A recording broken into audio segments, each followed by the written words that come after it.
It'd be better if you had a microphone in front of you, but thank you for doing that. But He's going to count us in here. I can't believe that next week is Thanksgiving. That just snuck up on us.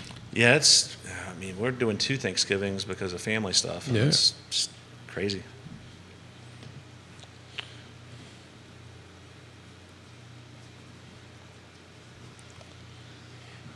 Guys, good Wednesday morning. My name is Jerry Miller. Thank you kindly for joining us live in downtown Charlottesville in the Macklin building, about, 30 steps from City Hall, 50 steps from City Hall, 10 steps from the mayor's office. This is Real Talk with Keith Smith on a chilly Wednesday morning, and a lot to cover on the program.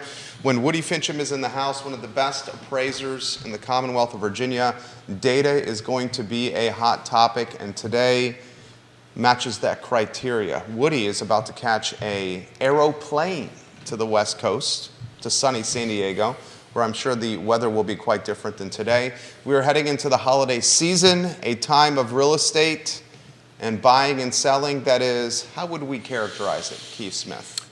Ooh, let's say we're kind of back. We're going to be back to our normal, I think, holiday Christmas routine. We'll talk a little bit about this, but I found some new sources to put together some slides and some data out of Realtor.com. So a shout out to them. But we'll kick off a show a little bit. But I was taking a look at the pending listing counts. These are the number of homes where sales were accepted on contracts, going from January 17.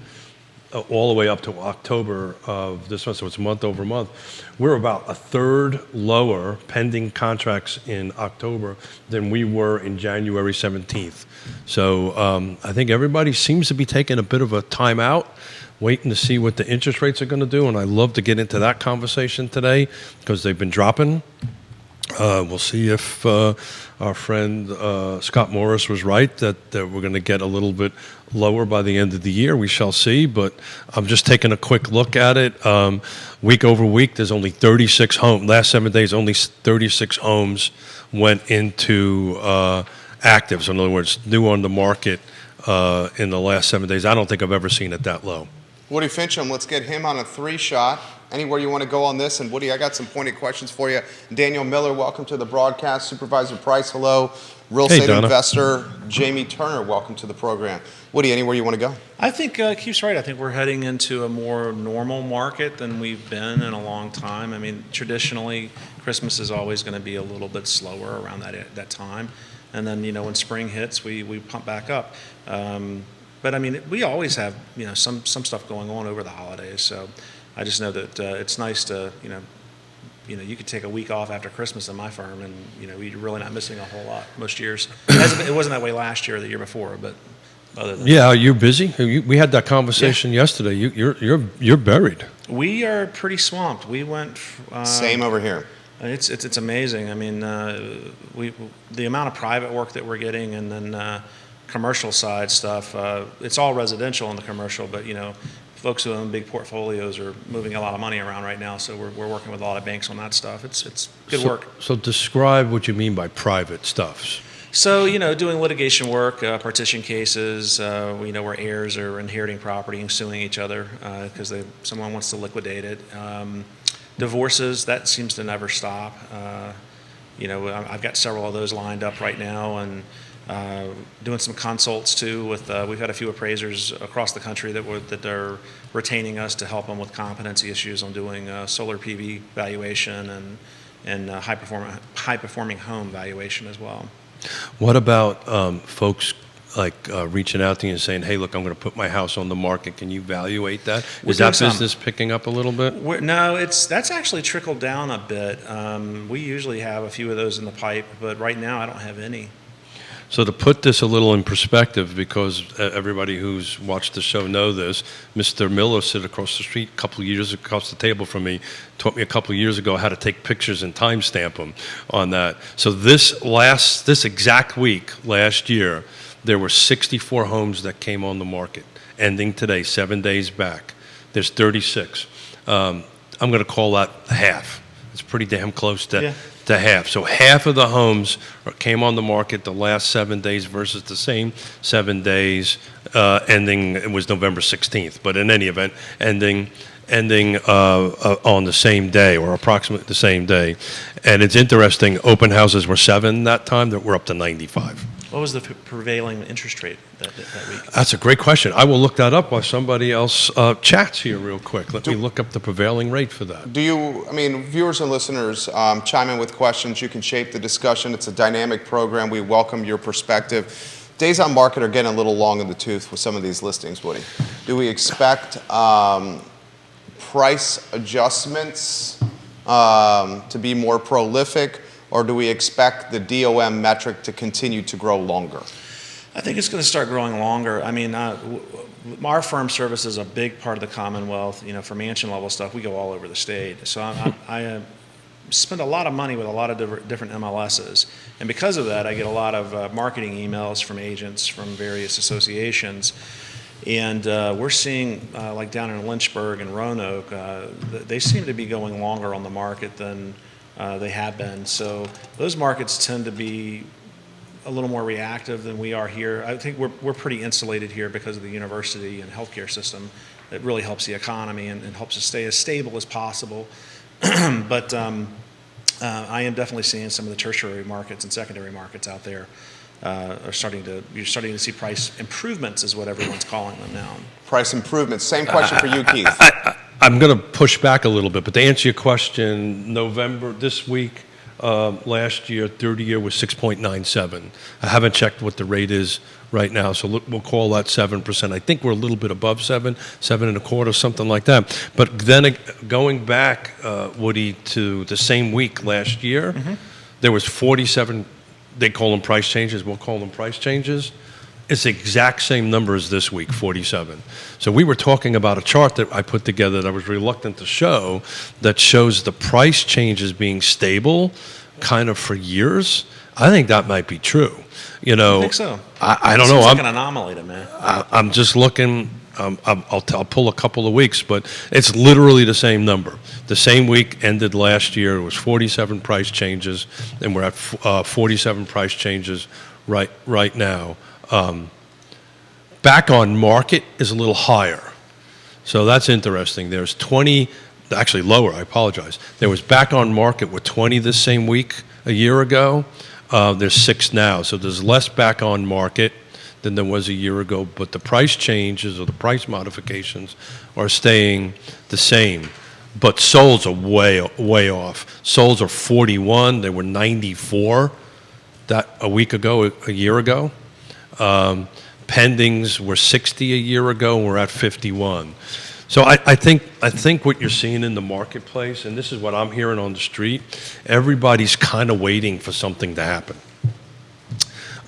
Clearly, waiting for what? Rates to move? I guess rates. Inventory to uptick? That's a great question. When I ask people what they're waiting for, I generally get, I don't know, right? And we start talking that through. So is this a little paralysis of analysis happening at the market? I think it's a paralysis of analysis. I think people are waiting for something to happen that they don't know what that is. Because the Fed, and Woody, you jump in, the Fed has made it clear that rates are going to stay in this spot into 2024. Sure. Yeah, I can't speak for consumers, but my guess is that with all the international stuff that's going on right now, we're getting ready to walk into a really contested presidential election. That's causing a lot of problems.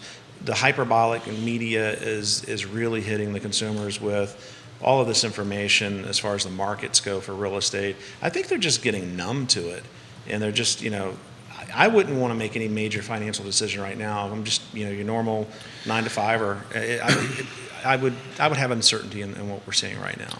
And I'm going to throw this at you because I want to pick your brain for a second. Jerry and I have been talking about forever about tracking days on market as kind of an indicator of when the market's going to change. And doing this research I did yesterday for today's show, I'm kind of thinking out loud, I wonder if we ought to start looking at the pendings a little bit harder than the days on. Should look at listings and pendings DOM. We do look at that in our stuff, and we are starting to see some lengthening. Yeah, so I was more thinking about the volume of pendings. The volume? The volume Yeah. of pendings that, because that's what shocked me when I did when I did this research yesterday. If you wouldn't mind putting slide 4 up, Judah, I'd appreciate it. This is the number of sales that have accepted contract. Now, this is per Realtor.com. It's a complete swath of everything in the 22963 area code. So that's Lake Monticello, Fluvanna. Last month there was 32 went under contract, but again, the next lowest was January of 17, which was 48, which is about a third down. So I think I'm going to start looking at the number of units going under contract, of course, connected with the DOMs. Does that make any sense to you? It absolutely does, because boy. that's a barometer to kind of forecast what's going to happen with the market, I think. If all those things are working in the same direction, showing lengthening, and then the next step is to look at, well, what are they pricing at? Is pricing decreasing? Well, we're looking. I'm just looking at some quick snapshots here. It looks like it's the same volume as about a year ago on that, on price reduction. So I don't really know. I don't really think we're seeing a larger volume of price reduction. So any real estate agents out there, if you're seeing that, let us know. I just don't see a larger volume than we were a year ago. And since we've been doing this show a long time, I'm now looking at the same week 2 years ago. New on market was 82. Price changes were 58, so that was 2 years ago. So 2 years ago, we actually had more price changes than we do this week. Again, it's a 7-day snapshot. I just went back to November, it was 14th of 2021. So that's 2 full years back. It's the same thing. And I'm going to see if I'm smart enough to have 3 years Just back. putting on my econometric hat for a second. So if we're consistent on the volume, let's look at the actual, what is the average or median amount of price reductions that are happening in that period? So that's something I'm going to look at when I get back to the office. So what you're suggesting is if the volume is the same, is the amounts greater? Yeah. I think that's great. Todd Raff, the real estate investor watching the program, the owner of Blue Toad Hard Cider. Todd, we love that you watch all our programs on this network. He says, I know it's tough, but following new construction sales would show something as well. Lots of rate buy-downs offered from the big builders right now. Great cider, by the way, Todd. We like it at our house. New construction is difficult to track because so much of it's either not listed correctly or not listed at all. So, you have to get some internal information. I know one of our colleagues, Greg Slater, does a good job at tracking all of that. I know he sends out a monthly email on it. He sends a monthly email, but that's a great thing. There's just a local recent builder that is I think Woody and I were talking about it, that are guaranteeing a 5 and something rate. 5.9. 5.9 for 30 years. That's a substantial savings. We're talking 1.5 points. So that's Greenwood Homes. Yeah. On that. For how long? So it's a 30 year. So I dug into it and I actually called the loan officer on that and called them. Here's the caveat to that. It's only on certain homes. It's homes that they want to close by January, right? And you have to be under contract within the next 2 to 3 weeks. Right. So it's a pretty short, narrow. So they want to move some inventory. They want to move some inventory. It's a smart move. They've got product. Brilliant move. Product at that. It's going to cost them, them meaning the builder, a substantial amount of money because they're prepaying the interest for 30 years is what they're doing on the difference of that. But back to what I was thinking earlier, because of these numbers we're talking about, and we've been talking about this on the show for a while, if you're in a position to buy, you really couldn't pick a better time to buy right now. Sure. Product is a little sticky, days on market.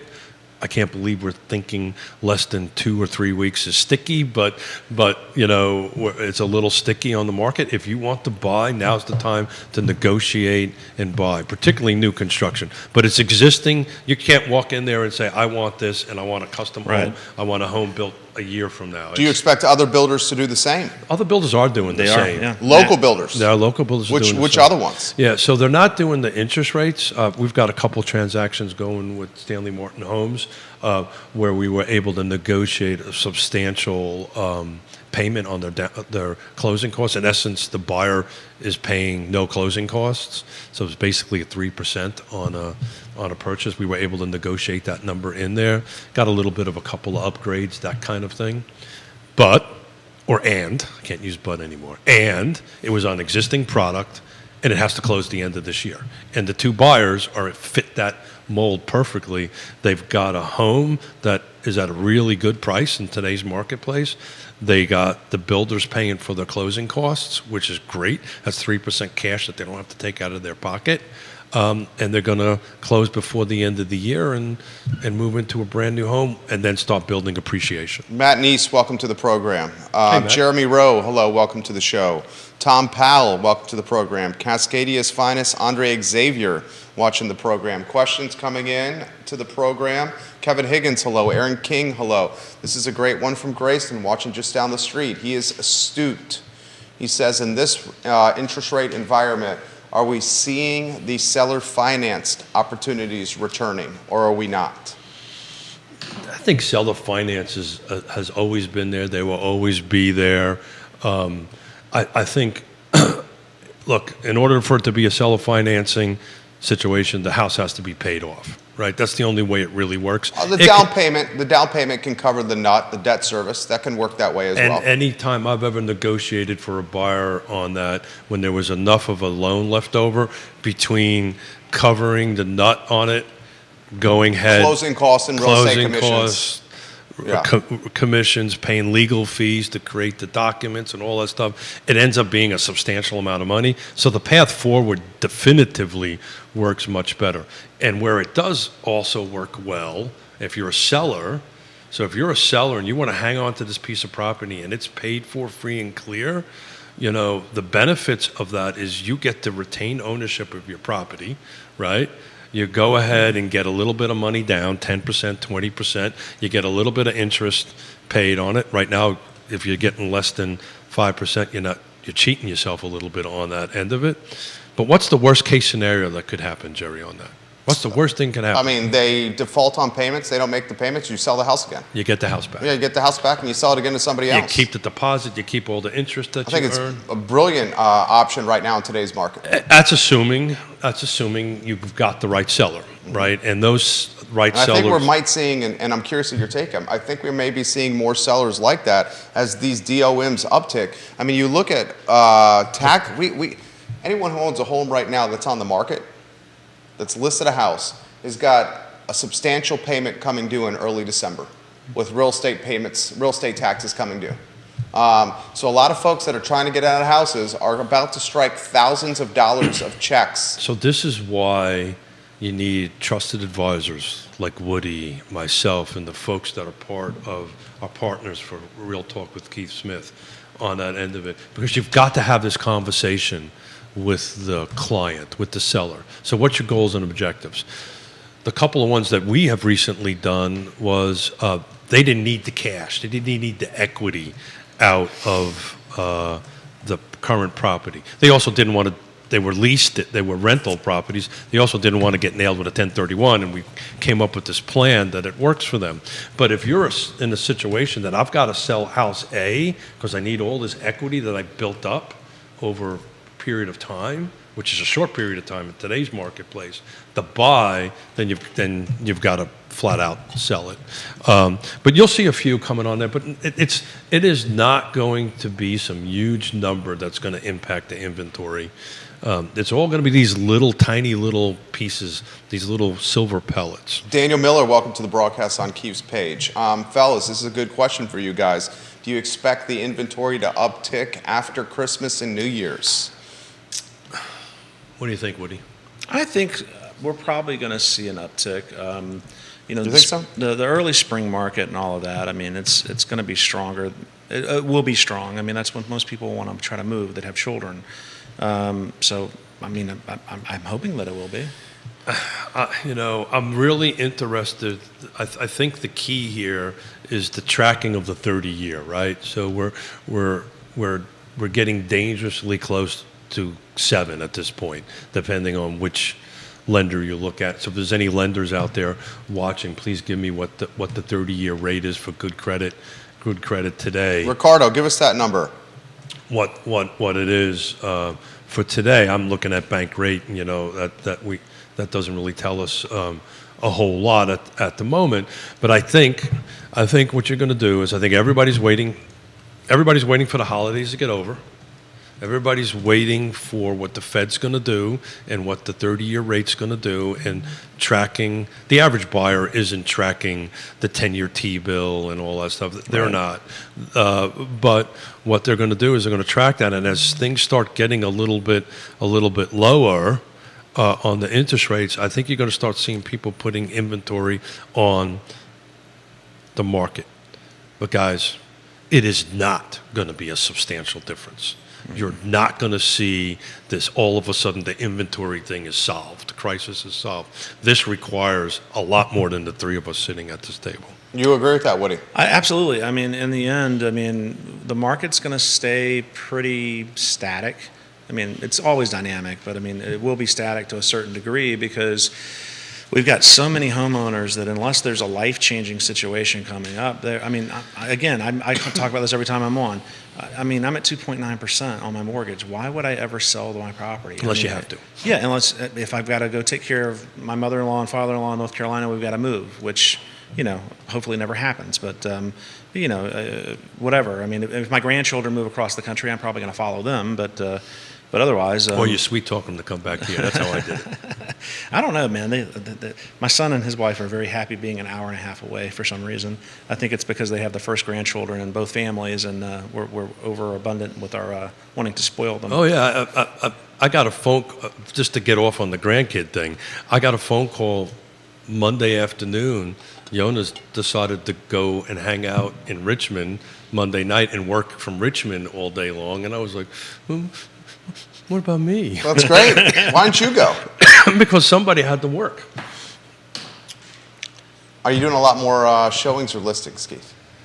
Right now, what we are doing a lot more of is holding hands, to be perfectly honest in it. This is, our workload is off the charts, but this is all about doing hours and hours and hours of what we do every time we sit here, right? Provide information, talk to clients, communicate with them, which we love doing.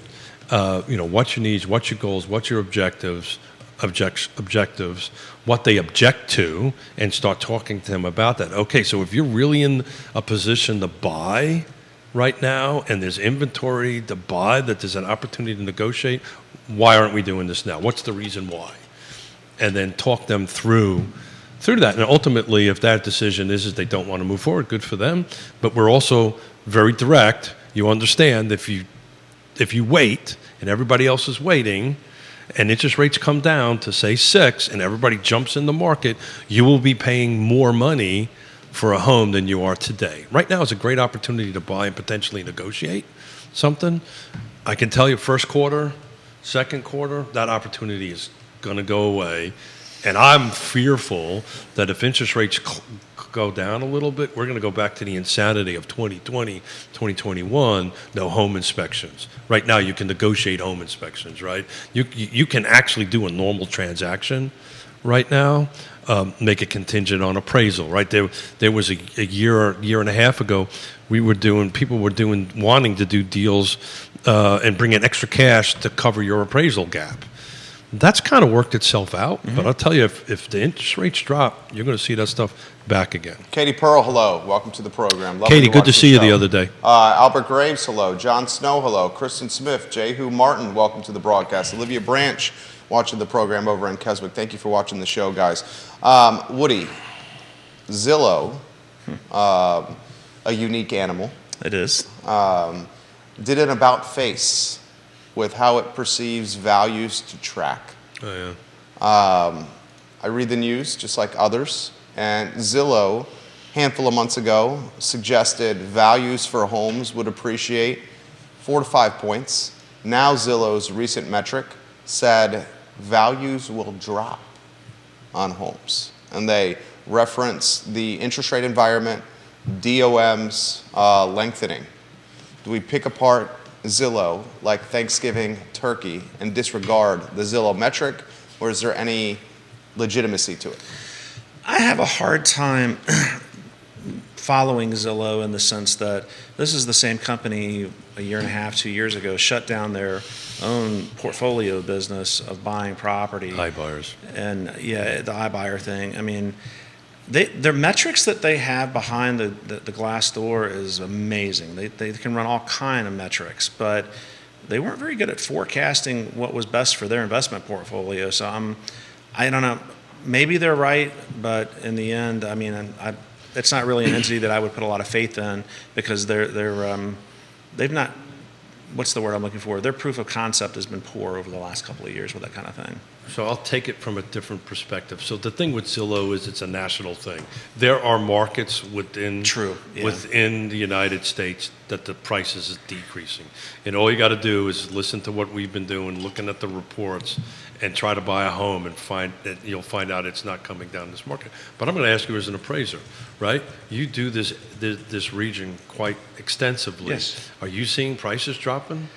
We've seen some price normalization. I wouldn't really call it Let me try to question it a different way. Are you seeing homes increase year over year or decrease year over year? For the most part, everything's still going up. Yeah. I mean, interior Charlottesville and Albemarle, we're still at a very good rate of appreciation in those markets.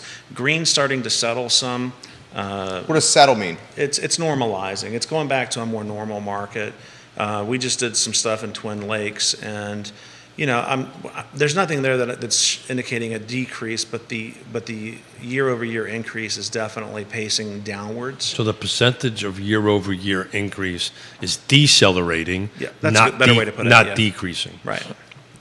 Yep. That I see. I see a deceleration of percentage year-over-year gain. I do not see a depreciation of that year-over-year gain. But you're the expert. Yeah, I mean, we're not seeing any decreasing values. I mean, the values are very strong across the region, and if we start seeing that happening, it's going to be in your tertiary and secondary markets first. Which means outer counties. Yeah, it's going to be the very rural areas where it's a lifestyle choice to want to live that far away sometimes. I mean, if you're an hour out from where you're working, it's a tremendous strain on your budget if you're commuting into work every day. So this question's been put on the feed. You guys talk about this often. Any inventory coming on the market of the new construction variety? Are we still in the red tape bureaucracy, as Keith likes to call it, throttle? Builders are being pragmatic. I mean, they're not going to put a lot of spec builds out there right now, and nor would I if I were them. But I mean, a big bulk of my lending business right now is still new construction.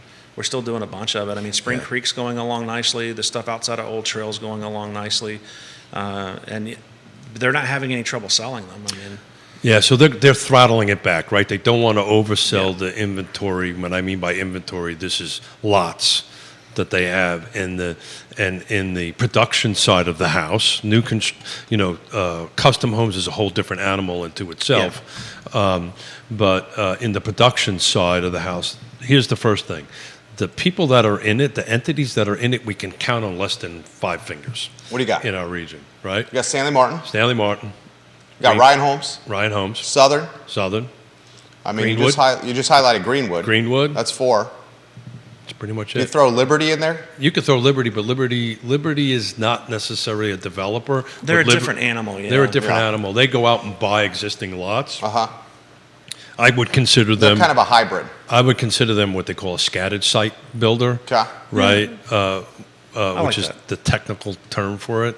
But the ones that go in and buy a bunch of lots in Spring Creek or whatever it is, or they develop like Stanley Martin, Southern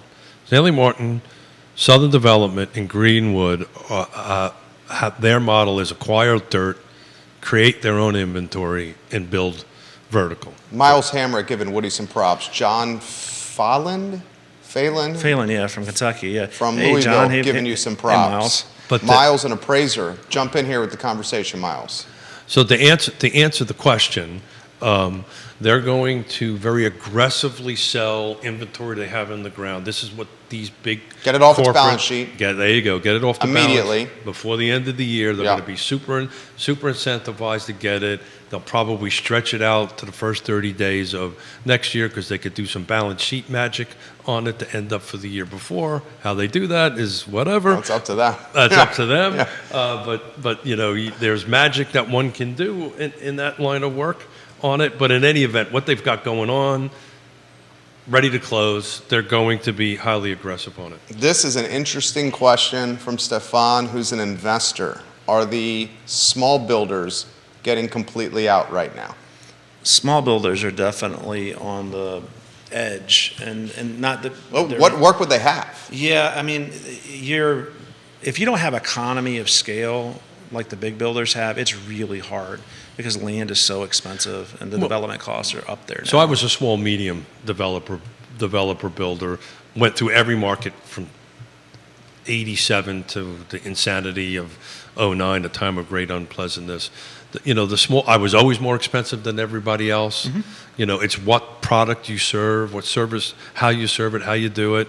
There will always be a niche market for that, but it's not going to get us out of the housing inventory crisis that we're in. Will be niche market. People come in with funny accents like mine down here to go ahead and build. Cully Baggett, the developer and builder watching the program here. Joshua Tracy, thank you kindly for watching the program. We really love when you guys watch the show. Heather Walker, Johnson Village's finest, watching the show right now.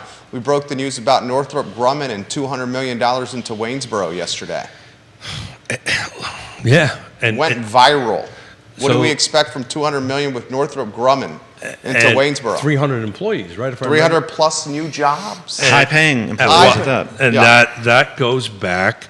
The governor's cabinet specifically said the words, high-paying jobs. Yeah. So that is literally the best place to go the other side of the hill. Why is that? I don't think the folks that are going to be working at this Northrop Grumman facility will be living in the Waynesboro area. I bet you they will. I think they're going to be living in the Crozet area and commuting The over the mountain. initial will Because do remember, that. these are six-figure plus jobs. And remember, the other side of the hill is very developer, new construction friendly at the moment, right? And so you're going to start seeing some migration of the big guys going out there for acquisition and development and creating subdivisions. There's inventory out there already to go ahead and do that. Roger Voisinay, welcome to the program. What are your thoughts, Roger, of RE/MAX? What are your thoughts on that topic, Woody Fincham? I mean, when you get into the executive level stuff, Waynesboro and that area, it's a great community. My son and his wife lived there until they moved to Chesterfield last year. I think school systems really play into it, right? I mean, if you're making really high-paying wage, you're able to go to private school most of the time anyway. But don't rule out Harrisonburg, because we do a lot of work up in Harrisonburg. There's a lot of higher-end stuff up there. Yeah, that's exactly right. I mean, and go great ahead. views, too. Miles Hamrick, who's in the game, right? Miles, where are you watching the show? He's outside of Charlotte, North Carolina. He says national builders are land banking entitled land here. Amen. Oh, you're right. And west of Charlotte, North Carolina, they're slowly building inventory to manage retail prices. There you go. Unpack what he's saying. What do you want to tackle that one? Jerry, I'm sorry, I spaced out for a second. So I'll tackle it. It's exactly what I've been saying. So the developers, the people that can do this, that have the deep pockets, are in the process of acquiring, going through the entitlement. So that's the rezoning site plan process. Keep in mind, if you listen to the show, you know around here, that's anywhere between 3 to 6 years, right, to go do this. They have the capital to do it and carry forward. Small builder does not. Right. Right? They're left over. They're have to deal with what's available to buy, which is minimal on that end That's of it. usually infill lots and things like that. They're Infill usually lots. Oftentimes less desirable pieces of land. And what they'll do, because full disclosure, I consult for these folks and help them in this area. I know what's going on, and that's exactly what they're doing. That's the reason I know the other side of the hill, they're already doing this. Everybody knew this was coming. The people in the know, they've been acquiring land, putting contracts in, working through the system. to do it. But the comment that gentleman made was they are managing the inventory so they can then manage the Price point. Price point. Yeah, because if you throttle inventory, prices are going to go up. So real quick, Greene County, single-family detached, no new construction, year-to-date, this year, the median, I just picked median for the sake of the show, is 370,000. Same time period last year was 350. That's a 6% increase. Right. So year over year, your home went up 6%. And I think, my prediction is, you will start seeing going forward the normal somewhere between 3 to 6% year over year. In a larger footprint, there'll be micro markets that matter that might go down. There's also ones that are going to go up too.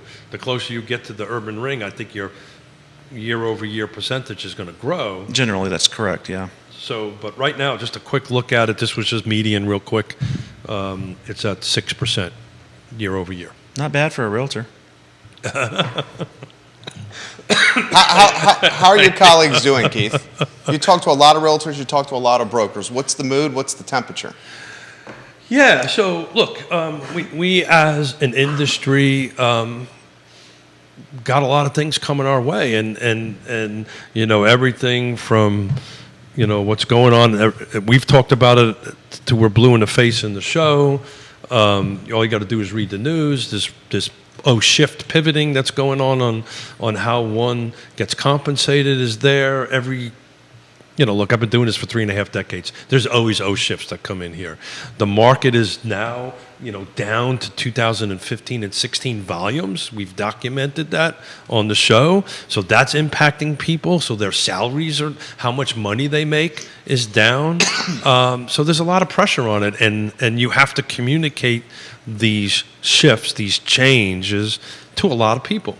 And some have the skill sets to do it, and some do not. So what do you think of the Andy Zeman conversation from Friday and follow-up meeting you had? Yeah, I think Andy is pretty straightforward and is kind of echoing everything we've been talking about this for a while. There is going to be an shift. I'm trying to be thoughtful of my dear friend who's sitting to the right of me, who's on the car board, to keep him out of trouble. But I'll say this: this time next year, we're probably going to be close to 40 to 50% less agents. And you know what?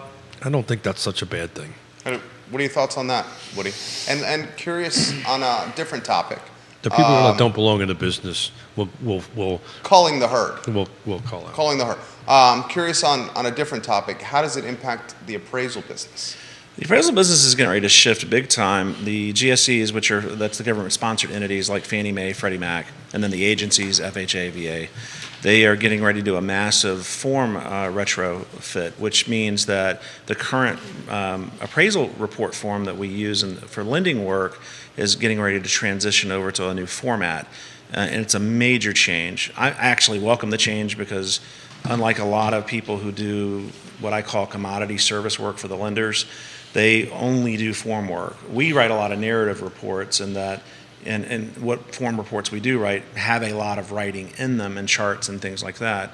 And the new format's going to allow it actually expands. So I know when you guys are reading appraisal reports, you know, they give you two lines on the form to talk about something that really needs 2 pages, and so we have to jump everybody to addendums. Well, I look at the number, brother. Did we hit the number? And anyway, I know what I'm doing. It's a good thing in the sense that all that narrative will all now be in one spot because we have expanding forms. But you know, the median age for like an SRA with the Appraisal Institute, that's one of the designations that I have. I think the median age for that is like 61.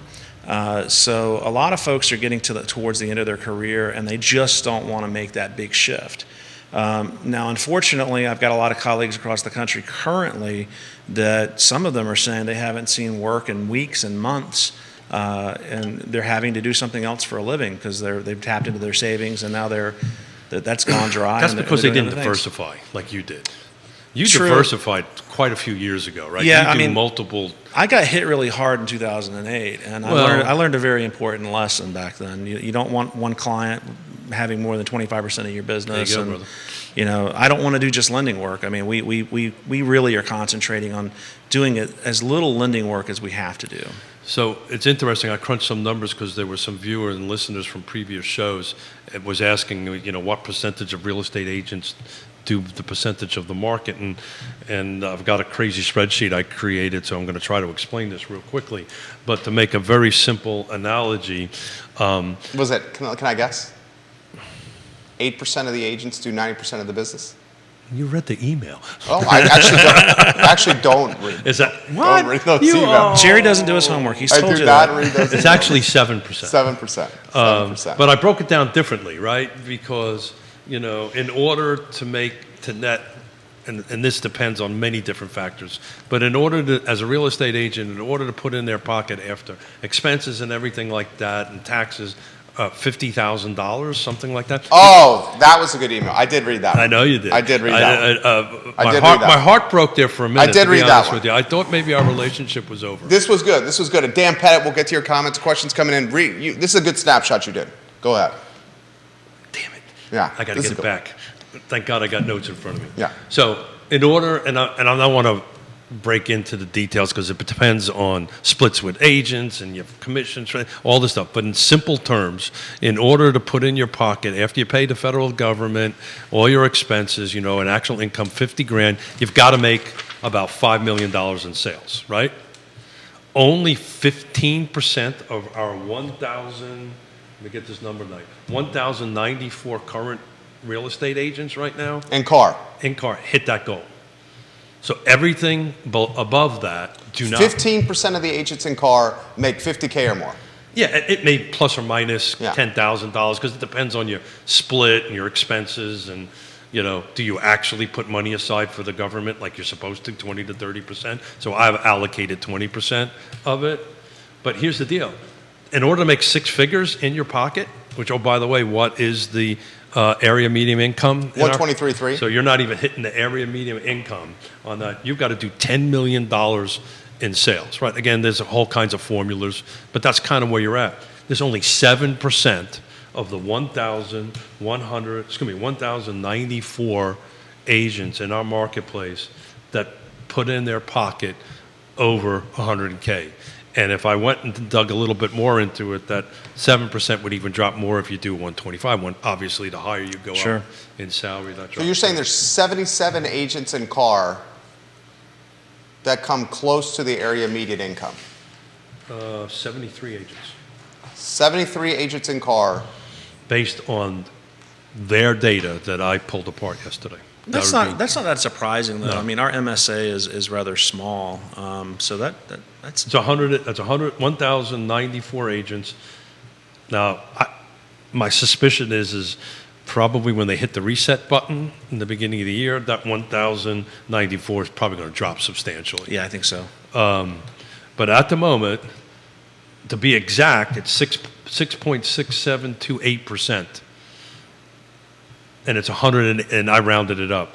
If you do the certain formulas right, you roughly make about $108,000 net after you pay the federal government all your expenses, your fees, cost of goods, cost of sales. So what's that tell you? What it tells Unpack that. And Jesse Bellavance watching, and he says, I'm not even an agent anymore, but I absolutely love this show. It's Thank you. so informative. Awesome. Thank you. And he's a one hell of a nope, sorry, got the wrong guy. I was thinking he was an artist. It's a hell of a dude. Hell of a dude. Yeah. So what? I don't know what that tells me. It tells me that it's something that maybe in the industry it's always kind of been this way. There's a small percentage of people that do the majority of the work. I can tell you the people that are in this 6 or 7% range, these 75 agents, or let's call it 75 to 100. They're not going to go away because they're pros. They know how to do the job, right? When you're doing $10 million worth of business, you oughta, if you don't, you should, have an assistant. So you're paying people, right? You running a business, the business of real estate. $5 million, you're kind of right there. When you start hitting down a little bit lower than that, I would say If you're doing $5 million in sales and your gross, That's good. That's and, good. and your gross is $50K, Yeah, it's roughly 45, 50K. I depending. would say that would be a challenging business to run. Yeah, so it depends on how you break your numbers. Challenging business to run in this market. So I took that down and broke it down like if I was writing a business plan for somebody, right? You know, do they really put 20% away for the federal government? If they don't, they're making a huge mistake, but some don't, right? So that 20%, which is $18,000, if you don't do that, comes directly to the bottom line. You're going to end up getting hit if you don't do that. So it's very smart to put that money away into account. And I've got like a 40% cost of goods, cost of sales built into that. That's your car, that's your dues. Your marketing, your photography, Yeah, videography. your fuel, you know, everything that you need to roll into a business. Now, somebody might have a lower number than that, 20% or 25%. So that could impact that bottom number up and down. But just on the basic industry norms, you know, you've and I did it on a 2.5% eggs, right, as an average, because according to what I'm reading, that's about what's average going out there. But if you bump that up to 3, then obviously your bottom line comes up. But to hit that 50 to 60-ish plus or minus range, you've got to put out about $5 million in sales. Sarah Hill-Buchensky, welcome to the program. Daniel Rushing, welcome to the program. I believe he's adjunct faculty at Gardner-Webb University, watching on Woody's page right here. Mustache Dan Pettit, welcome to the show. He says, and Dan Pettit's been in the game, what, 40 years? Oh, I think he was born in there back in He says, the your Stone last Age. show on commissions was an eye-opening experience for me and the entire industry and its future. Thank you for this. Folks need to be educated on what you can expect and what you should be doing for your clients, your sellers, and your buyers. Yeah. Fantastic program. Thank you. We wanted to tackle it from a high level, but the caveat here is talk to your broker, because as an agent, your broker is the one that guides which way you're going to go in the state of Virginia. You can do that. I do want to pick a quick number apart, because I also wanted to take a look at the actual, and we did this on the show the other day, and I wung it a little too light and loose, so I went back and spent a couple hours and dug into it. So the percentage of sales that are done by bright agents in our footprint is 8%. 8%? I misquoted a number. I think I quoted a number way higher than that because I wasn't factoring out things correctly. So that means 92% of all the sales. So there was up to year to date, there's 6,036 sales.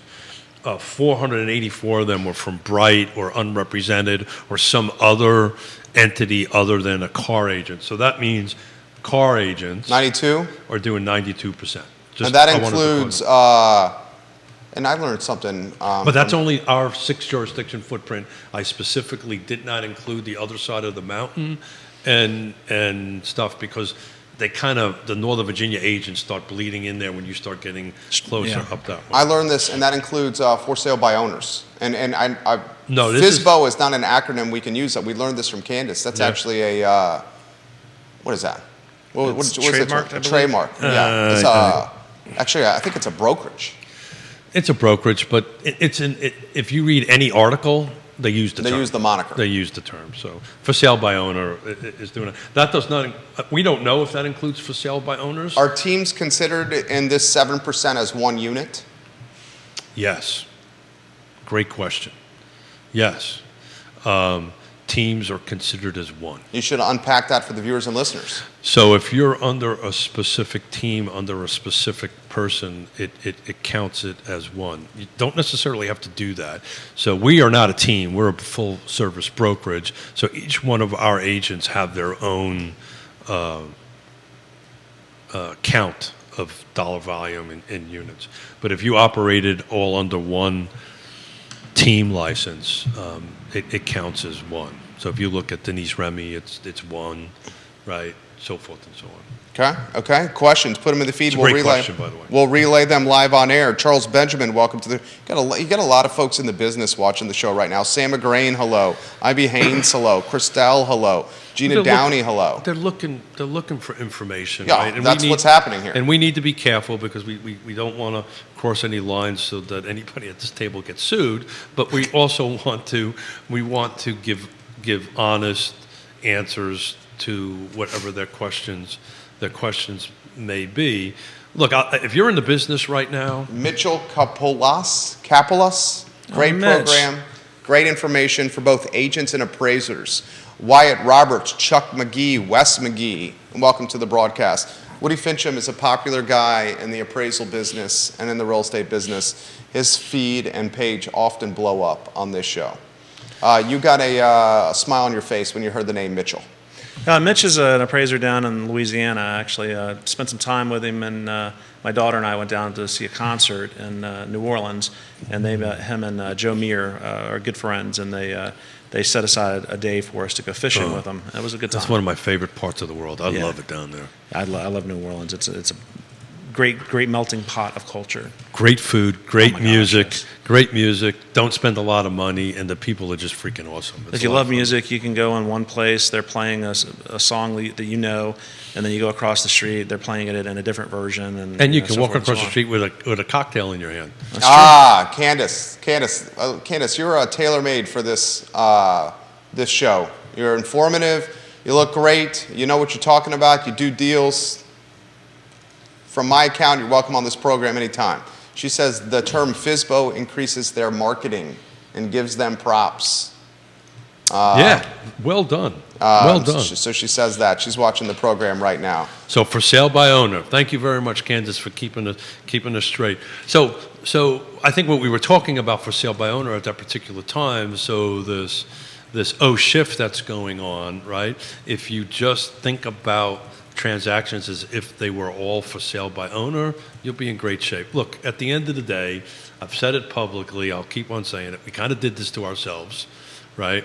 And but what I was going to say earlier, look, everybody knows if you're in this business, everybody knows you're a little slow right now. So instead of hitting the panic button, use this opportunity in the next 30, 60, 90 days to get better educated, get better at your skill levels, get I'm seeing better a lot at of individual agents pursuing brokers designation. Yeah, that's always look. A lot of associate brokers happening. Yeah, and that's always been the case. But what are you going to do with it? That's the question, right? Right. So if you're not gonna get a broker's license and go through the brain damage of actually opening up your own brokerage, which I've got the 42 pages of the Code of Virginia in my hand about that, which requires you to have a physical space, you got to have an address, you got to have all kinds of insurances and compliances and all that stuff. People don't want to do that. The reason regular agents get it, it's just an extra level of look. I'm even knowledge. It's really the same as an agent. It's just Something for the signature line. There you go. The LinkedIn page, the Facebook if account. you're willing to open up a brokerage, then you need a broker's license to do that. But I can assure you the brain damage of doing that is a lot, and we should do numbers one day on how much brokerages make. They don't make as much as everybody. This is a great question from Kelsey. What's the difference between a broker and an associate broker? There isn't, right? It's a broker's license. An associate broker operates under another brokerage, right? So what could happen, just an operational perspective, right? If Yonna's the principal broker, I'm an associate broker, Yonna needs to go away for a month or get sick or something. He's in charge. Yeah, scary, isn't it? Did you notice I don't have one for that reason? But that's what would happen, right? So that associate broker would step in to do that because everything operates under the brokerage. Russell Roberts, we love Woody Fincham. Hey, Russell. Mitchell watching the program, and he says, actually, it sounds like he likes, is Mitch the preferred nomenclature? I think so. The preferred moniker? I think so. Woody, looking forward to getting you back down here for some LSU football. Russell, maybe a little zing at Capulas. Is that French, as in Cajun? And Mitch responds, no, it's Greek. The folks are chitter-chatting on Woody's Facebook page or the comment section right now. So they actually thought that was Cajun, his last name? I think they know each other. Oh, They're just got kind it, of zinging got it. each other. Is Yeah, that what's happening? we exist in a very small sphere. Yeah, as far I as was going to appraisers say, go. the appraisal world. So how is, speaking of that, so you're a small world, you guys communicate pretty closely. How? No, actually, we don't communicate well. Oh. There's just a small group of us within that small group that actually kind of keep tabs on what each other are doing. So do you think this O-shift change is going to change that end of your business? I don't think so. Appraisers have always sort of been like islands into themselves. And when Dodd-Frank came through back in 09 and 10, it really broke up a lot of the regional firms. We've got a couple here in Virginia, in the Charlottesville market, that are small firms. But for the most part, it did a lot of damage to keeping appraisers in groups, which has damaged the profession because, if you're out there by yourself and not paying attention to what's going on, where are you getting your information to how you're going to compete within your market and how other people are doing things? And it makes it very easy for entities outside of the profession to kind of push the profession around, unfortunately. So we're not as together as we probably should be. This might be the water cooler for the appraisers. We got another one watching. John Capulis, watching in Port Chester, New York on the program. He says, "What's up, fellas? First timer on the program, and he loves what he's seeing." John is an interesting guy in the appraisal profession. He started a Facebook page called Ask the Appraiser. And it has gotten up to 30-some thousand members so far. And it's grown a lot in the last couple of months. And I'm actually a moderator over there. And it's a fun little page because what it is it's designed for agents to come in and other people that are stakeholders, external stakeholders to the appraisal profession, to ask questions. And we get questions from all over the country. It's a very interesting group. That is the definition of content is currency.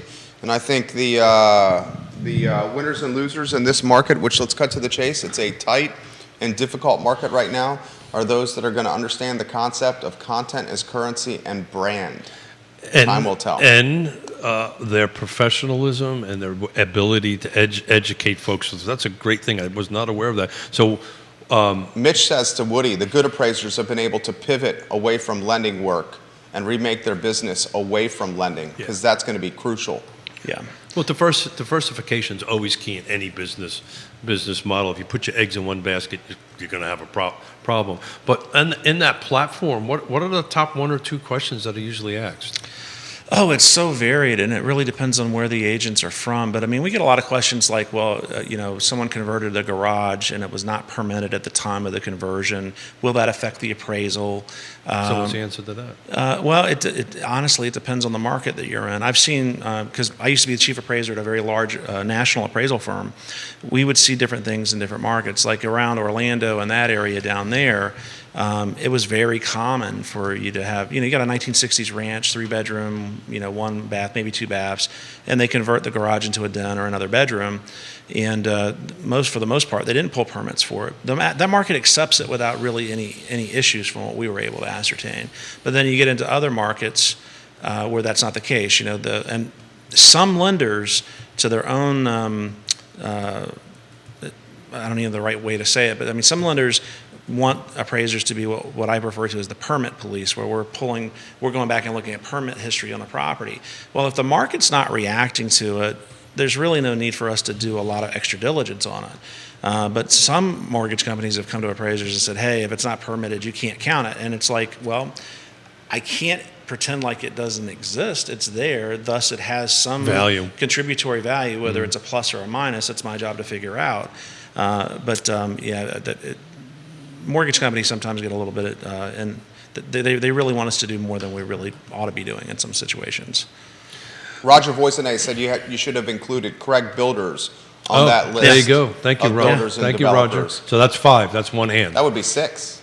No, I think we counted Liberty as a scatter. Liberty. I don't think I would count on it because Sam and Craig's builders do a little bit of development. But he's 100% right. Thank you, Roger, for keeping me straight. Roger Voisinay, love when you watch the program. Candace giving Woody some props. She says she often tunes in to hear what Woody has to say. She says the show is easy with us hosting the program. She looks forward to coming back on the show. Candace, thank you for your commentary today. How do you value basements in your appraisal, Woody Fincham? That from Mustache Dan Pettit, one of my favorite viewers and listeners. How do we value basements? Mm-hmm. So basements do contribute, in our region of the world, often do contribute value. finish quality does matter. Some basements are designed to be finished out later on. Some basements are just utilitarian spaces where you're going to store things, and the ceiling height's too low to really do much with. If you've got a lot of ductwork hanging down and plumbing and things like that, it may not necessarily be what we would consider living space. The mortgage entities like Fannie and Freddie have come out with, if it is subgrade or below grade, any part of it, we can't consider it as part of the gross living area, so it doesn't contribute to the overall value the same way that the above grade finished area would contribute. But they definitely add value, and everything's going to. The answer to any appraisal question is it depends. Maybe yes, maybe no yes. Yeah, I mean it really comes down to what we're dealing with specifically to that property. So. Yeah. So. It's an interesting answer, an interesting question, and I appreciate the answer, because that's stuff that we get asked all the time in the CMA and go, okay, how much value does this have? Now, it could be non-conforming, but people are living in it and they're using it, sure, right? And that adds value. That there has some value there to it, and how one determines the value is. And I'm going to pivot a little bit back to this shift that's kind of coming down, this decoupling, for lack of a better term. What kind of struggles do you think that's going to present for you as an appraiser? Well, anytime you have an shift moment. Caveat. Yep, you need to. Yeah, anything I talk about is my own personal opinion, not that of CAR, since I sit on the board there. And I'm asking this as an appraiser. Yeah, I'm answering it as a general appraisal question. So contributory value is difficult for appraisers to figure out in a lot of cases. On the agent side, it's going to be very difficult because, and I'm not picking on agents at all, but a lot of agents have never been correctly schooled on how to do a proper CMA, a comparable market analysis. Yeah. And it's essentially, it's set up oftentimes like an appraisal would be set up, but there's no standard adjustment for anything. I mean, I can do the same model ranch at Lake Monticello 6 months apart from another one, and the actual adjustments that we use for gross living area are often going to be different because we're modeling information as of the date that we're doing the appraisal. So if the market's been shifting upwards then or downwards or whatever, we are going to change that adjustment based on what the data is telling us. A lot of times, I'll get calls from agents and, hey, what do you use for gross living area adjustment in this particular subdivision? And again, my answer is usually, well, it depends. There's a lot more to consider than just the GLA, because how you adjust for bathrooms and how you adjust for garages are going to affect how you adjust for the gross living area. So it's never I think a lot of folks think that we keep a list of adjustments on our desk, and that's what we use to do all of our adjustments, but we don't. It comes down as a professional to learn how to, if you don't know how to use Microsoft Excel or something similar to it, learn it. So you can get your data into spreadsheets and you can start using comparable units to look at different things. I'm currently writing a class on how to do this using RPR, which is a National Association of Realtors tool. And which is a pretty awesome tool. It really is. It's a very powerful tool and would be very successful in the right person's hands, but you got to understand how to do it. It is. The appraisals are all over the show right now. This is clearly Woody Fincham's influence. You should see the commentary that's coming in here. I'll happily read it on air if you guys would like me to. Mitch says private Facebook groups have become a lifeline for appraisers to make themselves available to nearly all stakeholders and market participants. This is an interesting comment. I think we're immediately going to get pushback from Keith Smith on this comment. Okay? This is from... Thanks for the heads up. I'm letting you know. Russell Roberts. Okay? He says, the smart money does not sell in this environment. Well, Russell's down, I believe, in Mississippi. It's a different world down there than we are here. So that may be true of where he's at, but, My hearing aids are connected to Siri, and Siri's answering that question in my hearing aids. You actually are, that's probably the first time our chemistry didn't click off. It's exactly what I've been saying, right? If we'll call it smart money, but if you are a sophisticated seller or sophisticated buyer, the pool of those are not that deep, right? But if you're a sophisticated seller, right, and you are in a position to go ahead and hold on to house A and buy house B and go ahead and turn it into a rental or whatever you're doing, or for sale by owner, quote unquote, let's call that smart money. Absolutely. Why would you sell? According to the National Association of Realtors, though, 80, 60, 80, I can't recite the number off the top of my head, somebody can Google it, have to move. They have to move. Let me add to this. Russell is an MAI. He's a commercial appraiser. Oh, yeah. So he's, I'm guarantee that's a whole, it's a different ball of wax. I would love to have a conversation with him because I think commercial is the next struggle point. If the Fed doesn't lower interest rates down and these things start resetting, which they reset very quickly on it, there's going to be, and believe me, I've been through this drill before with my acquisition and development money. There's a bloodbath getting ready to happen on the appraisal side of things on the commercial real estate front because the big firms that have hundreds and hundreds of appraisers on staff across the country, they've been cutting their fees big time, and it's really hurting the small boutique firms that only have one or two appraisers in them. Because they can't compete with them, and they're at volume, so they can scale a little bit when you're a national company. But it's driven the fees down for them, and it's hard for put it in perspective. And that's the reason why the 5 people we listed on one hand generally uses cash for their development stuff because they've got it. They don't borrow it. But yours truly used to borrow it, right? And actually, some of them do borrow because I do some of the pre-construction appraisal work. Do you really? Yeah, I won't mention who, but yes. Yeah, well, I would not say only a couple of the 5 do that. And at the moment, at 2 points over prime, that's expensive. That's expensive money. So to put it in perspective, to those that may have not in this game, I borrowed $10 million to acquire and develop a project. That's going to take me years to do it.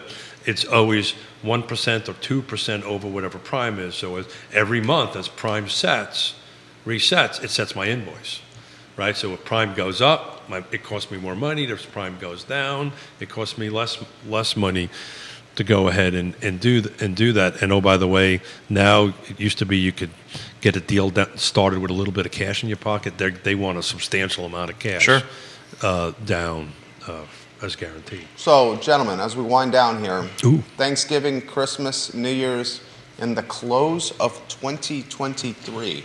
How about this question for you guys? As we reflect on the year that was, how would you characterize and describe 2023? Would you say it was included in the pandemic boom years? Would you say it was the last year of the pandemic boom? Would you say it was a transition year? How would you characterize the year that was 2023? In real estate. In real estate. It's the year that the COVID boom market got neutered. It just, we're definitely changing because of the interest rate environment. And let's face it, the previous years to it, leading into it, have been, it was almost a false environment. The interest rates were just too low. I don't know what it's going to look like in 10 or 15 years, but I don't know that the economists are going to look back at this period of time and think that it was... They're going to carve it right out. Yeah, I don't think they're going to see it as a positive at all. I think they're going to carve out that, and we talked about this way back when at this 2 or 3%. I just didn't know what impact it was going to have, but I knew it was negative, specifically what it's going to have. I kept on telling everybody, don't get used to this. This is not the normal. I think we 2023 got the real estate, as far as volume goes, as far as number of transaction goes, got its Band-Aid ripped off. From 2020 to 2023, we're down over 60% in volume and sales. So 2020 was kind of the beginning of it, the height of COVID, and we've worked our way down. Conversely, value is going to continue to go up because there's just no inventory. It's a simple science. Can I get a little dark for a minute? Sure. So you're gonna break out the heavy metal music or something? Dystopian. Let's turn on the Slayer music. Yeah. So look at where investors are parking their money right now in real estate. I've been approached by, I'm considered an accredited investor. So I've gotten several folks that have reached out to me because I guess my name gets on certain lists. And they're like, hey, we're building a 200-unit subdivision in Tulsa, Oklahoma. We'd love for you to invest with us. And what they're doing is they're building individual single-family detached homes on their own lots. They're on their own legal entity, but one investment group owns all 200 units, and it's build to lease is what they're calling it. And because of the COVID years, values have shot way up. So the return to the investors is very good because rents are still super high and still going up. So, I mean, I'm wondering maybe if we're going into an era of where homeownership's going to be a luxury thing. It's not going to be a thing that most people are going to have. All you got to do is look at how much it costs. Exactly. The barrier of entry right now is price. I can't remember, and help me out, Jerry. I think it was CNN just put out that this is, put out what the average income is required to buy right now. It's about $111. Is it $111,000? Yeah. So that's on a 425 home. And I would say in this area, good luck finding a 425. I remember when I first got in the business, making six figures seemed like, wow, that'd be really nice to do. Yeah, sure. And now it's, you almost have to. You can barely pay your bills doing it. Yeah. So I do want to caution folks that listen to that. Yeah. That's very market specific, right? Yes. Everything's hyper-local in what we do. And for those that are watching the program that are out of market, the market we're in is extremely expensive. Area median income, Keith likes to highlight according to HUD, is $123,300 per household. So it's very expensive to live here. It's expensive. There's not a lot of inventory. We are insulated basically around this bubble of UVA. But what you're talking about, these are like the Vegases, these other marketplaces out there that path can happen. But it only echoes what we talked about earlier about the developer. These are publicly traded companies that they're raising their cash level up so they can go out and go ahead and do that. It's only going to squeeze it out. But it's 11:30 and we need to wrap up. Look, for the real estate, local market, for the real estate agents that are watching this, this is your opportunity this next couple of months. Don't slow down. This is the time to ramp up your education level, study a buyer-broker agreement, come up with 100 reasons why you should use me as a buyer-broker. On that end of it, it's your time just to increase your thing. Learn how to do a better CMA. This is that time to go ahead and do this because when that's in our marketplace, when that interest rate starts getting a little bit lower, let's be pros when the insanity comes back again, guys. There you go. Keith Smith, Woody Fincham, guys. Real Talk with Keith Smith show archived online wherever you get your podcasts and at realtalkwithkeithsmith.com. The I Love CVille show is up in 59 minutes, and we will lead with breaking news on yet another day. 59 minutes, the I Love CVille show. So long, everybody. Thanks, Woody. When's your flight, man? Gonna be